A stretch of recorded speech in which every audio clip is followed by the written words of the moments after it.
வணக்கம் நண்பர்களே, நம்ம இந்த வீடியோவில் என்ன புக்கு பார்க்க போகிறோம்னா இந்த இண்டிபெண்ட் மைண்ட் புக்கை பற்றி தான் பார்க்க போகிறோம். இந்த புக்கு யார் எழுதியிருக்காங்கன்னு பார்த்தீங்கன்னா ஓஷோ எழுதியிருக்காரு. ஓஷோ அப்படி என்னதான் அந்த புக்கில் எழுதியிருக்காருன்னு பார்க்கலாமா? வாங்க பார்க்கலாம்.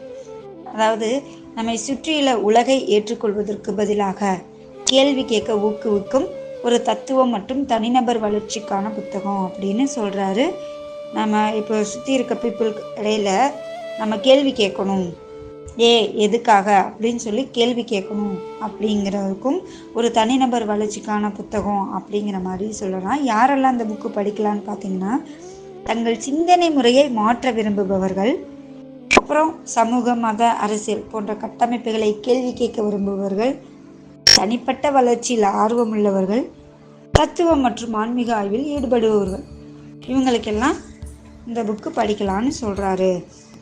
அப்புறம் இந்த புக்கில் என்னன்னு சொல்கிறாங்கன்னா, மற்றவங்கள மாதிரி காரு வாங்கலாம், திங்ஸ் வாங்கலாம், வீடு வாங்கலாம், பங்களா வாங்கலாம்னு நினைக்கிற மாதிரி மற்றவங்களுடைய எண்ணங்களையும் நம்ம காப்பி பண்ணுறோம் அப்படிங்கிற மாதிரி சொல்கிறாரு. சுயமாக சிந்தனை பண்ணுங்க, சுயமாக சிந்திச்சு ஏன் கேள்வி கேளுங்க, எதுக்கு இது அப்படிங்கிற மாதிரி சிந்தனை பண்ணுங்க அப்படிங்கிறதையும் சொல்கிறாரு. இன்னொன்று என்ன சொல்கிறாருன்னு பார்த்தீங்கன்னா, நம்மளுடைய மைண்ட், பாடி, சோல் எல்லாமே இருக்குது.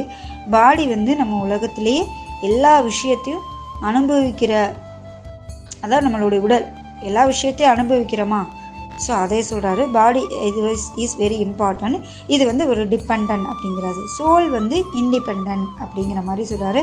ஆனால் இவங்க இந்த ரெண்டு, அதாவது பாடிக்கும் சோலுக்கும் இடையில இருக்கிறது தான் மைண்டு. இந்த மைண்டை இண்டிபெண்ட்டாகவும் இருக்கலாம், டிபெண்ட்டாகவும் இருக்கலாம். டிபெண்ட்டாக இருக்கிற மைண்டை இண்டிபெண்ட்டாக மாற்றுறதுக்கு நம்ம சுயமாக யோசனை பண்ணணும். இப்போ ஒரு கூட்டமாக இருக்குது, அந்த கூட்டத்தில் உங்களுக்கு கேள்வி கேட்கணும்னு இருக்கும்.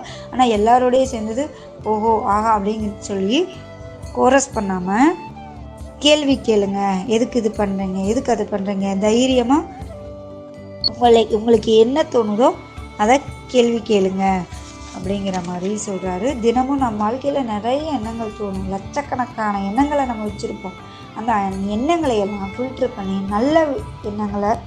நல்ல எண்ணங்களை வளர்த்துக்கங்க, சுயமாக சிந்தனை செய்யுங்க அப்படிங்கிற மாதிரியும் ஓஷோ சொல்கிறாரு. இந்த இண்டிபெண்ட் மைண்டு புக்கு பல விமர்சனங்களையும் சர்ச்சைகளையும் எதிர்த்து தான் வந்திருக்கு. சிலர் அதையே என்ன பண்ணுறாங்க, மிகவும் சவாலானதாகவும் பாரம்பரிய நம்பிக்கைகளுக்கு எதிரானதாகவும் சொல்கிறாங்க. மற்றவர்கள் அதை என்ன சொல்கிறாங்க, ஒரு புதிய பார்வையை திறக்கும் ஒரு புத்தகமாக இருக்கும் அப்படிங்கிற மாதிரி பாராட்டுறாங்க. அப்புறம் இந்த புக்கு என்ன சொல்கிறாங்கன்னா, தன்னார்வ சிந்தனை, தனிப்பட்ட வளர்ச்சி மற்றும் சமூக விழிப்புணர்வு ஆகியவற்றில் ஆர்வம் உள்ளவர்களுக்கு இது ஒரு முக்கியமான புத்தகமாகவும் இருக்கும்னு சொல்கிறாரு. நீங்களும் சுயமாக யோசனை பண்ணி ஏதாவது ஒரு கூட்டத்தில் உங்களுக்கு ஏதாவது தோணுச்சுன்னா தைரியமாக உங்களுக்கு என்ன தோணுதோ அதை கேள்வி கேளுங்க அப்படிங்கிற மாதிரி இந்த புக்கில் சொல்கிறாங்க. நீங்களும் இந்த புக்கை வாங்கி படிங்க, நலமுடன் வாழுங்க. இந்த புக்கோட டீட்டெயில்ஸ் இன்னும் வேணும்னா உங்களுக்கு கீழே இருக்க லிங்க்கை கிளிக் பண்ணி த்ரூவாக அமேசான் மூலயமா வாங்கிக்கோங்க. நன்றி.